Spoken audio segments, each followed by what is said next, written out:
Mis amados hermanos, muy buen día, deseando primeramente que la paz y la gracia de nuestro Dios Padre y de nuestro amado Señor Jesucristo sea con cada uno de ustedes. El día de hoy pues les doy la más cordial bienvenida ya a esta nuestra cuarta sesión de este seminario web llamado Tácticas. El día de hoy, hermanos, tenemos una agenda de estudio bastante interesante porque en la primera sección vamos a analizar cada una de las respuestas que consideramos para los escenarios que enfrentamos en la sesión 3. Y para la segunda parte aprenderemos a diseñar un mensaje evangelístico considerando y desarrollando los puntos esenciales que este mensaje debe de contener. Y para poder iniciar, hermanos, me gustaría poder recapitular un poco de lo que vimos en la sesión número 3, imaginándonos ese momento en el que el teniente Colombo llegaba a la escena del crimen formulando y diciendo una gran cantidad de preguntas con la intención de obtener información. Y es que del mismo modo, hermanos, este es el primer paso que nosotros vamos a considerar en el proceso de nuestra evangelización, porque muchas veces lo que vamos a necesitar es información sobre nuestro interlocutor que nos pueda ayudar a entender sus ideas, entender su estado espiritual, sus problemas y su comprensión y conocimiento acerca de Dios.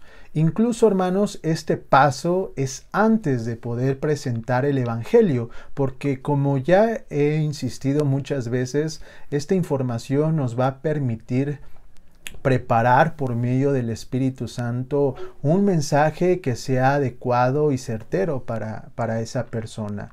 Recordando los escenarios de la sesión pasada, ahora vamos a empezar a notar una gran diferencia en la forma en que enfrentamos este tipo de situaciones. Y observa, hermano, que cuando enfrentábamos este tipo de escenarios, lo primero que hacíamos pues era tratar de arrojar una gran cantidad de razones para la defensa de nuestra fe. Y muchas veces exponíamos todo tipo de argumentos que a veces ni nosotros mismos podíamos entender y que carecían de fundamentos sólidos que pues terminaban metiéndonos en un gran lío y eliminaban esa oportunidad de lograr una conversación significativa y edificante con otra persona.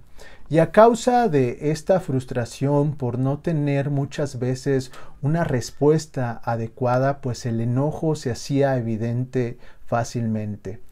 Pero ahora, con la táctica Colombo, estamos conociendo un método muy certero para dar respuesta y poder sobresalir con astucia de este tipo de circunstancias.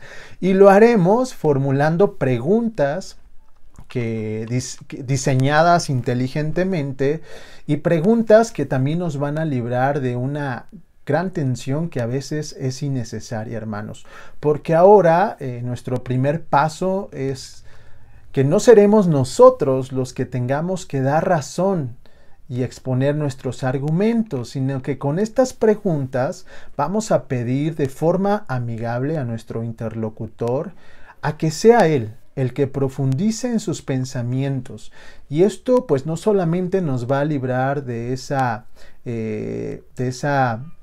tensión abrumadora, sino que además nos va a permitir iniciar y mantener y además controlar una conversación que sea interactiva en sus ideas y que se pueda mantener de forma serena para que en el momento oportuno nosotros podamos presentar el Evangelio a esa persona.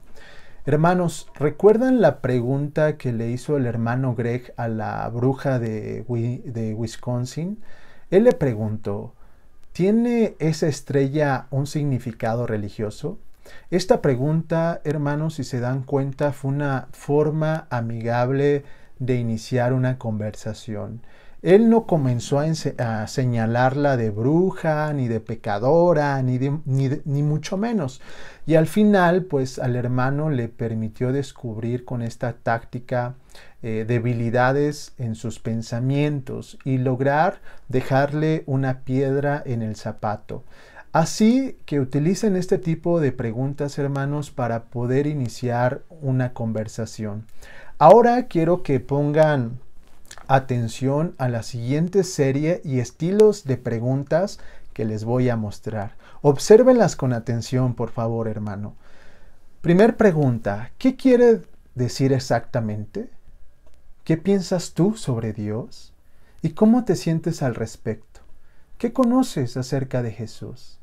Y es importante, hermano, que comprenda el sentido y la intención de estas preguntas, porque en ellas lograremos los siguientes objetivos. 1. Vamos a lograr que nuestro interlocutor nos dé la información que necesitamos. Número 2. Vamos a lograr tener una conversación abierta e interactiva. Número 3. Vamos a descubrir lo que realmente piensa la otra persona y no suponer con error. 4.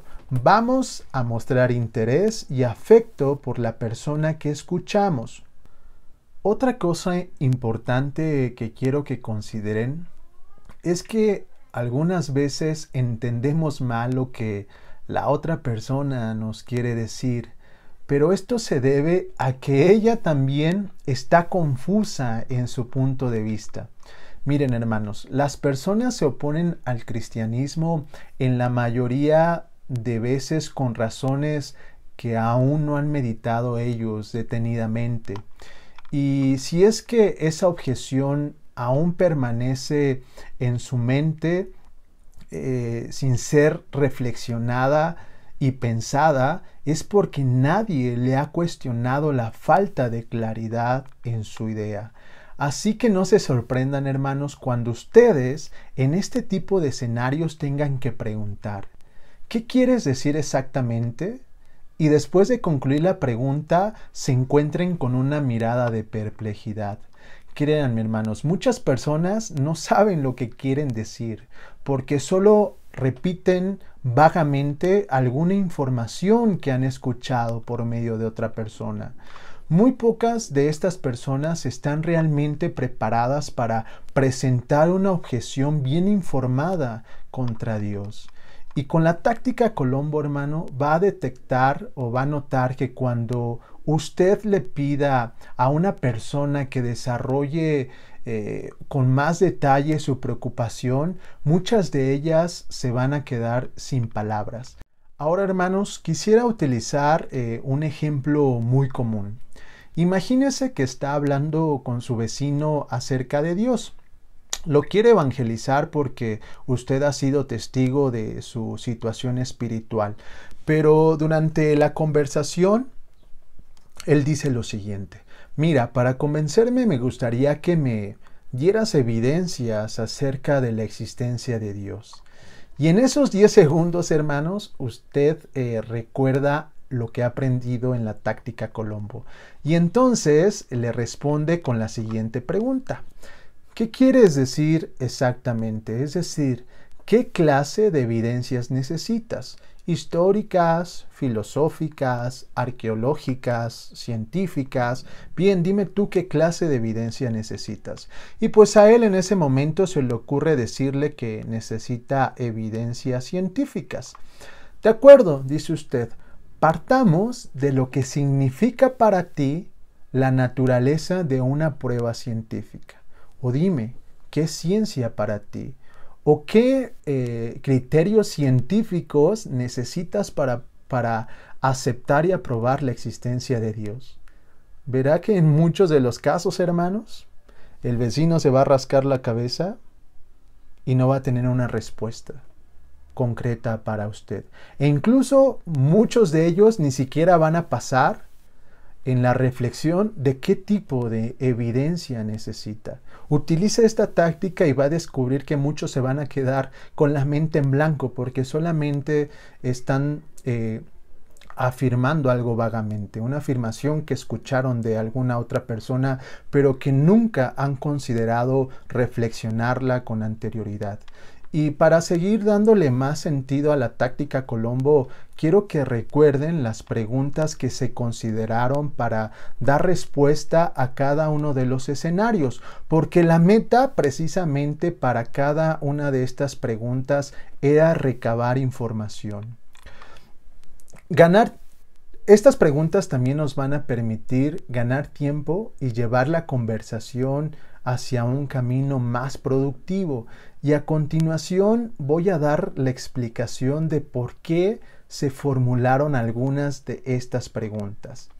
En la primera escena, con la pregunta ¿qué clase de Dios rechazas?, se puso de relieve que no quedaba en claro cuál era la clase de Dios que rechazaba. Y esto porque, miren hermanos, para muchas personas Dios es un anciano de barba blanca y que está sentado en un trono en algún lugar del universo, o para otros es aquel que se les apareció en una tortilla. En fin, al principio no sabemos quién es Dios para esta persona. Así que para poder enfrentar el caso, lo que necesitamos es mayor información y poder continuar. Además, esta sencilla pregunta nos ayuda a aprovechar nuestra ventana de 10 segundos y eliminar la tensión del momento. Ahora, como ejemplo a lo anterior, en el caso de nuestro vecino donde demandaba pruebas de la existencia de Dios, esta es una gran trampa para nosotros, hermanos. Y aunque podría tratarse de una razonable petición, pues muchas veces no lo es. La acusación de que Dios no existe es algo que la mayoría de veces carece de fundamento. Es por eso que tenemos que preguntarle a la otra persona qué es lo necesario para que él tenga un sano juicio sobre la existencia de Dios. Esta pregunta va a forzarlo a explicar su problema a detalle y a abandonar las generalidades.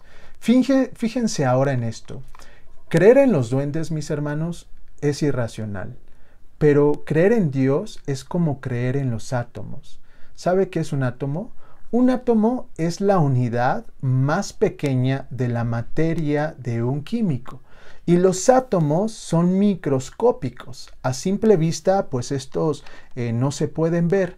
Así que el procedimiento para descubrir un átomo es el mismo para descubrir la existencia de Dios. Es decir, se sigue la evidencia de las cosas visibles para determinar la existencia de algo que no se ve. Incluso el apóstol Pablo lo refleja y lo dice en Romanos capítulo 1 versículo 20. Él lo formula y lo dice de la siguiente manera: porque desde la creación del mundo, las cualidades invisibles de Dios, es decir, su eterno poder y su naturaleza divina, se perciben claramente a través de lo que Él creó, de modo que nadie tiene excusa. Así que no hay nada irracional o poco razonable en la idea de un Dios que ha creado el universo. En nuestra opinión cristiana, un Big Bang, o sea, una gran explosión creadora, requiere de alguien que haya hecho tal explosión. Una compleja serie de instrucciones como el ADN requiere un autor. Un diseño requiere un ingeniero. Esto no es una evasión, hermanos, al cuestionamiento que nos hagan. Lo que hace es dar un paso de reflexión inteligente hacia esas preguntas. Y fíjense lo que dice Hebreos 3:4.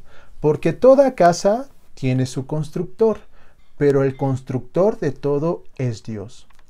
Ahora, en la segunda escena presenta otra crítica común al decir que el cristianismo es igual a todas las religiones. Así que las preguntas que formulamos pretendían sacar a la luz distinto tipo de debilidades. En primer lugar, todas las religiones son distintas en cuanto a sus creencias fundamentales. Y en segundo lugar, su afirmación suponía que las similitudes entre las religiones eran más importantes que las diferencias. Utilizaré un ejemplo, hermanos, para poder exponer que en determinadas cosas son más importantes las diferencias que las similitudes, entre ellas, por supuesto, la religión. Dígame usted, hermano, ¿son básicamente lo mismo la aspirina y el arsénico solo por tener forma de tableta? Imagínese que en algún momento usted llega con un dolor insoportable a su hogar y por error y ingiere una tableta de arsénico en vez de una aspirina. Se intoxicaría gravemente, hermano. Esto sucede cuando no entendemos la diferencia, así que corremos un gran peligro. Por lo tanto, invite a su interlocutor a que reflexione sobre la importancia de entender las diferencias que hay entre el cristianismo y otras religiones. Ahora vamos a la tercera escena, en donde nuestro amigo afirma que la Biblia fue escrita solo por hombres, es decir, sin revelación divina. ¿Y recuerdan la pregunta con la que respondimos? ¿Tienes libros en tu biblioteca? Y es que aquí, hermanos, está el problema fundamental de su afirmación, porque aún sin la ayuda de Dios, los seres humanos a veces aciertan. Miren, este, hermanos, es un libro escrito por un simple mortal que se llama Administración de Ventas. Y he descubierto que pues el autor fue capaz de escribir con exactitud, discernimiento y sabiduría. Y además, pues en este libro que tiene cerca de 600 páginas, pude descubrir y encontrar pues verdad y utilidad que me sirvió para enfrentar diferente tipo de situaciones. Y esto sucede a criterio de muchos otros autores. Entonces díganme, hermanos, ¿por qué no darle ese crédito a Pablo? ¿O por qué no darle el crédito a Pedro o a Juan o a Lucas? Y aunque entiendo que este no es un argumento contundente a favor de la inspiración divina de la Biblia, recordemos que como primer paso no pretendemos hacerlo, porque nuestra meta es mucho más modesta y solo queremos ponerle una piedra en el zapato a nuestro interlocutor. Queremos que piense y considere firmemente acerca de Jesús. Es importante mencionar que nosotros, hermanos, creemos en la autoridad de la Biblia y no llegamos a creer en ella por medio de argumentos, sino por un encuentro personal con el Señor Jesucristo. Y para dar un ejemplo, quiero que recuerden la siguiente historia. Y en ella validemos el poder que tiene Jesús para persuadir a una persona.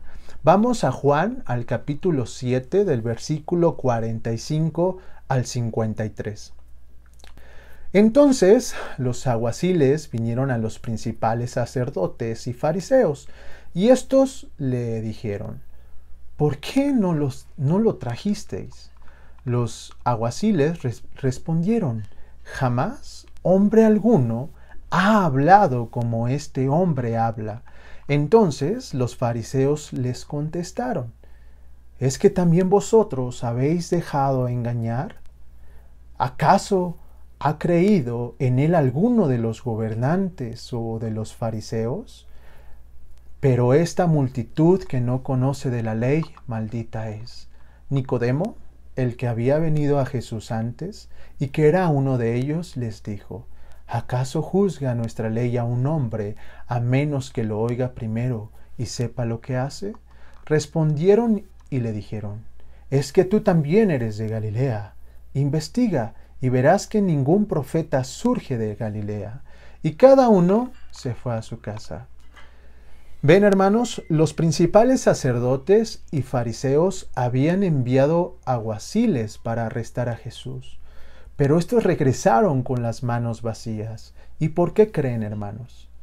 Pues porque habían escuchado al gran Maestro Jesucristo hablar. Y ellos dijeron: jamás hombre alguno ha hablado como este hombre habla, afirmaron ellos. Jesús proclamaba la verdad y hacía que la multitud se sintiera inmediatamente identificada con él. Hermanos, yo llegué a creer que la Biblia era la palabra de Dios del mismo modo en que muchos de ustedes llegaron a creer. Tuve un encuentro personal con la verdad que pues produjo un impacto en mi vida.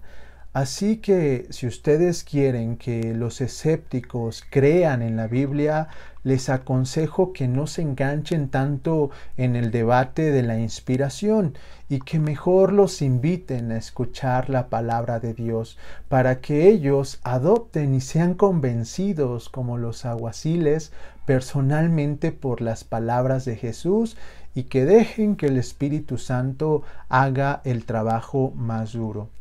Por ello, cuando alguien nos diga que la Biblia no fue escrita por hombres, aplique estas preguntas con el fin de animarlo a que trate a Jesús primeramente como cualquier otro maestro o como cualquier otro autor que tiene sobre los libros de su biblioteca. Por lo tanto, lograremos que esa persona escuche primeramente las palabras de Jesús, que sea persuadido y confirmado por el Espíritu Santo y luego él pueda sacar sus propias conclusiones. Greg nos dice que él siempre llevaba en su maletín de viaje un ejemplar del Evangelio de San Juan y que lo ofrecía como un regalo, y a la persona le daba la siguiente sugerencia: puede que lo mejor es dejar que Jesús te hable. Y ahora sobre la última escena, en cuanto si es adecuado y apropiado legislar la moralidad, y si es que su interlocutor, hermano, entiende el tema, entonces estará de acuerdo con la observación del gran filósofo Aristóteles, y es que toda la ley descansa sobre un fundamento moral, o dicho de otro modo, la moralidad es lo único que se puede legislar. Bueno, hermanos, me gustaría hacer un pequeño resumen de nuestras últimas 2 sesiones, en donde comenzamos situándonos en algunos escenarios típicos que enfrentamos cualquier cristiano, en donde también aprendimos que tenemos una ventana de tan solo 10 segundos para aprovechar la oportunidad y responder a esas críticas. Para ello hemos comenzado a trazar un plan que nos ayude a dar el siguiente paso, y a este plan le hemos llamado la táctica Colombo, que es una táctica cautivadora que va a utilizar preguntas para dar respuesta y tener una conversación objetiva. Este método de preguntas y acercamiento tiene grandes ventajas. Por ejemplo, nos van a dar la pauta para iniciar una conversación. Nos va a permitir que la conversación sea interactiva. Va a invitar a la persona a participar en un diálogo. La conversación va a ser neutral. Nos va a evitar adoptar una actitud de acusación y señalamiento. Nos va a ayudar a ganar terreno sin la necesidad de exponer en primera instancia nuestro propio punto de vista, y nos va a permitir mantener el control de una conversación. También hemos aprendido que estas preguntas deben de estar diseñadas con un propósito. Por ejemplo, el primer propósito de esta táctica es recabar información, y la pregunta ¿qué quiere decir? O alguna de sus variantes cumple con ese objetivo, porque nos ayuda a entender lo que la persona piensa realmente, dándonos un punto de partida, y nos va a evitar malinterpretar lo que esa persona piensa realmente. Y por otra parte, este estilo de preguntas te va a dar el control de la conversación y consigue una cosa muy importante, y es que cuestiona y pone a pensar a la otra persona con mayor profundidad en su propio punto de vista. También aprendimos que no podemos aceptar cualquier tipo de afirmación, sino que debemos de pedir detalles concretos para cada una de las objeciones. Así que utilice este estilo de preguntas a menudo. Más adelante incluso vamos a añadir un movimiento complementario para este plan de acción. Ahora, hermanos, el apóstol Pablo nos enseña que para hacer discípulos tenemos que darles todo el consejo de Dios. Y nuestro Señor Jesucristo nos manda a enseñarles todas las cosas que Él nos ha enseñado. Y para poder obedecer a todo esto, en el libro de los Hechos, hermanos, podemos descubrir un excelente plan que tenían los apóstoles. Y este plan consiste en que ellos exponían un resumen del Evangelio a sus oyentes. Y quisiera que definiéramos como resumen a la mínima información que una persona necesita para conocer y para poder comprometerse con Jesucristo de una manera responsable. Hermanos, es importante observar que tanto en la enseñanza de Jesús como en la enseñanza de la iglesia primitiva existía un énfasis muy particular en ciertos puntos, y puntos, hermanos, que son fundamentales del Evangelio. Y como ya lo he dicho, necesitan ser comprendidos para que una persona pueda entregarse a Cristo. Nosotros, de igual forma, jamás seremos eficaces en nuestra evangelización si no sabemos entender y explicar de una forma concisa y coherente esas ideas fundamentales del Evangelio. E insisto, para este paso debemos entender, hermanos, que cada persona a la que estamos evangelizando es única en su personalidad, en sus necesidades y en lo que Dios ya le ha estado diciendo. Cada persona no creyente que encontramos tiene una historia previa que es conocida por Dios.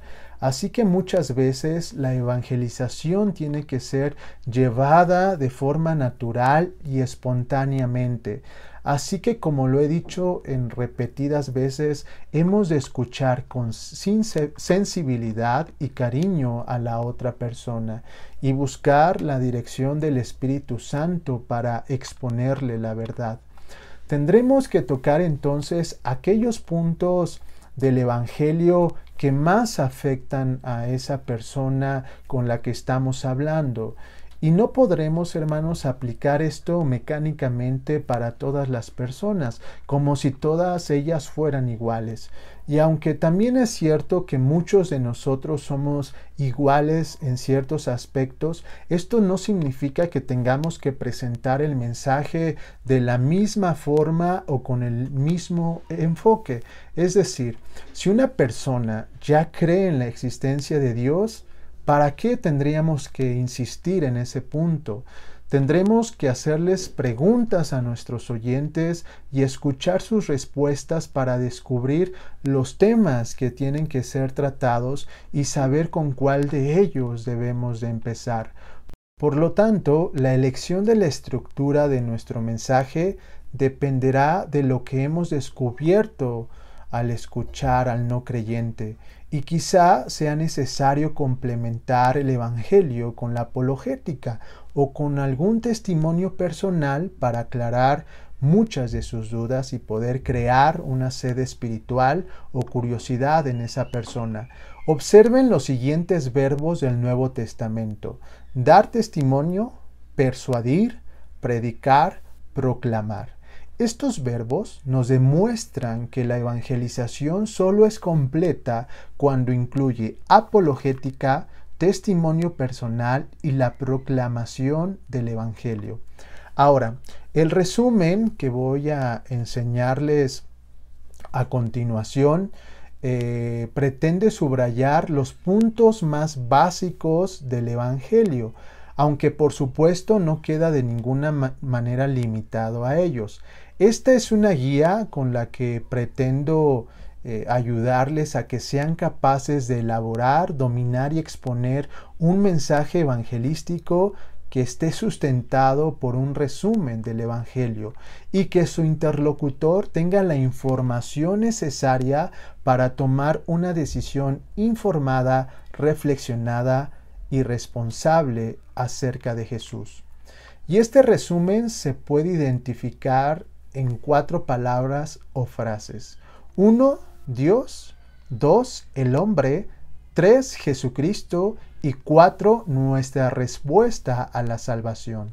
O dicho de otra manera, en nuestra evangelización también deseamos contestar 4 preguntas fundamentales. La primera, ¿quién es Dios? La segunda, ¿quién soy yo? La tercera, ¿cuál es la solución de Dios a mi condición humana? Y la cuarta, ¿cómo puedo apropiarme de esta salvación? Los primeros 2 puntos, Dios y el hombre, son preliminares o aclaratorios, porque allí es donde tendremos que refutar las ideas erróneas y sentar las bases para lo que viene después. En el tercer punto, lo que Dios ha hecho por nosotros en Cristo es la esencia del Evangelio. Sin embargo, no debemos conformarnos en llegar hasta ahí, porque después de una explicación serena y racional del Evangelio viene la exhortación, cariñosa pero ferviente, a la aceptación de la salvación, y si es necesario un serio aviso en cuanto a las consecuencias de su rechazo, también lo podremos hacer. Por supuesto, no necesariamente vamos a cubrir los 4 puntos en una misma conversación, ni tampoco es necesario tratarlos en el mismo orden, pero insisto que el objetivo que necesitamos asegurar es que nuestro oyente entienda al menos las siguientes 3 cosas de cada punto. Sobre Dios, la persona tiene que entender: 1. Que Dios es nuestro Creador. 2. Que Dios nos ama. Y 3. Que Dios odia el pecado. Sobre el hombre, la persona tiene que entender lo siguiente: 1.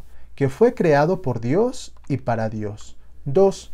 Que está en rebelión contra Dios. Y 3. Que está bajo la condenación eterna. Y sobre Jesucristo, la persona tiene que entender: 1. Que Jesús es Dios hecho hombre.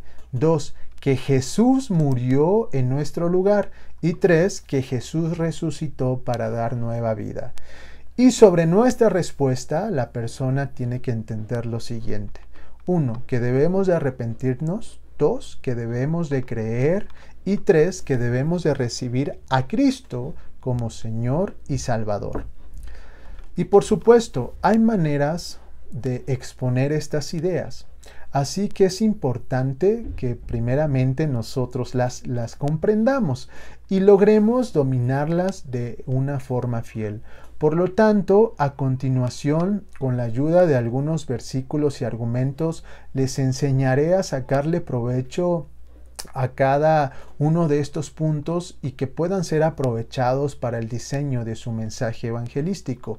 Aclaro, esta es solo una guía, así que la recomendación casi mandatoria es que de forma personal y en oración cada uno pueda darle mayor profundidad y sentido. Esto dependiendo de las necesidades de cada una de las personas a las que ustedes van a evangelizar. Entonces vamos a empezar con el primer resumen acerca de quién es Dios. Para esto vamos a utilizar la primera afirmación. Existe un Dios santo y omnipresente, el cual nos ha creado y por lo tanto tiene suprema autoridad sobre nosotros. Para reforzar el mensaje necesitan o les recomiendo que presenten una reflexión sobre los siguientes versículos. Deuteronomio capítulo 6 del versículo 4 al 5. Escucha, oh Israel, el Señor es nuestro Dios, el Señor uno es.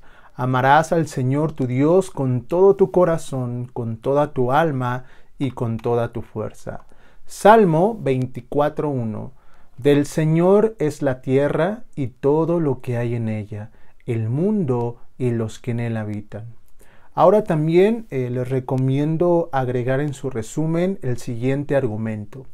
Si Dios nos ha creado, Él tiene todo el derecho sobre nuestras vidas. Y si no hay creador, no puede haber ni normas éticas absolutas, ni conceptos adecuados de lo que significa pecado, ni mucho menos una comprensión verdadera del significado de nuestra humanidad. Si se dan cuenta, cada argumento viene con una recomendación de algunos versículos que pueden utilizar. Como ya lo expliqué o lo recomendé, hay que profundizar más en estos versículos para tener un mensaje pues un poco más completo. Ahora vamos con nuestra segunda afirmación. Dios ama a todos los hombres. De igual forma, para reforzar el mensaje, la recomendación es que presente también una reflexión de los siguientes versículos. Primera de Juan, capítulo 4, del versículo 8 al 10. El que no ama no conoce a Dios, porque Dios es amor. En esto se manifestó el amor de Dios en nosotros, en que Dios ha enviado a su Hijo unigénito al mundo para que vivamos por medio de Él. En esto consiste el amor, no en que nosotros hayamos amado a Dios, sino en que Él nos amó a nosotros y envió a su Hijo como propiciación por nuestros pecados. Juan, capítulo 3, versículo 16. Porque de tal manera amó Dios al mundo, que dio a su Hijo unigénito para que todo aquel que crea en Él no se pierda, mas tenga vida eterna.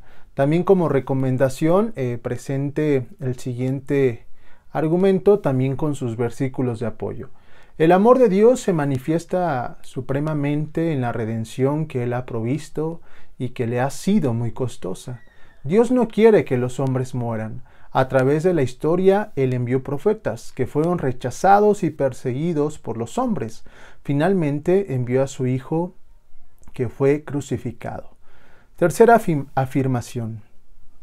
Sin embargo, Dios odia el pecado y castigará eternamente a todos los que quebrantan su ley. Aquí los versículos para justificar bíblicamente su mensaje son Habacuc, capítulo 1, versículo 13. Muy limpios son tus ojos para mirar el mal, y no puedes contemplar la opresión. Romanos, capítulo 1, versículo 18. Porque la ira de Dios se revela desde el cielo contra toda impiedad e injusticia de los hombres, que con injusticia restringen la verdad. Este es el argumento que les recomiendo. Por ser justo y santo, Dios no puede tolerar el pecado, y tampoco puede pasar por alto el pecado, sino que debe condenarlo y castigarlo. La vida eterna es, por definición, la comunicación íntima con un Dios santo, y por lo tanto Dios no puede dar vida eterna a las personas que no están dispuestas a ser limpiadas de sus pecados. Tomando o terminando con estos puntos, mis hermanos, quiero volver a explicar que al exponer estas ideas acerca de Dios es porque nuestro oyente no tiene un mínimo conocimiento acerca del carácter de Dios. Si nuestro oyente acepta desde un principio la existencia de un Dios soberano, amante y justo, pues claro está que no necesitaremos detenernos en esta exposición. Aunque claro, si lo ha aceptado en teoría, pero después podemos descubrir que no lo ha asimilado de una forma correcta, pues tendremos que volver a tocar estos puntos. Y si ni siquiera admite la existencia de Dios, entonces la recomendación es que se especialice y se prepare mejor para esta exposición. Como lo dije, su Dios de muchas personas a veces es un abuelito celestial que todo lo da y todo lo acepta. Entonces tendremos que presentarle al Dios de justicia.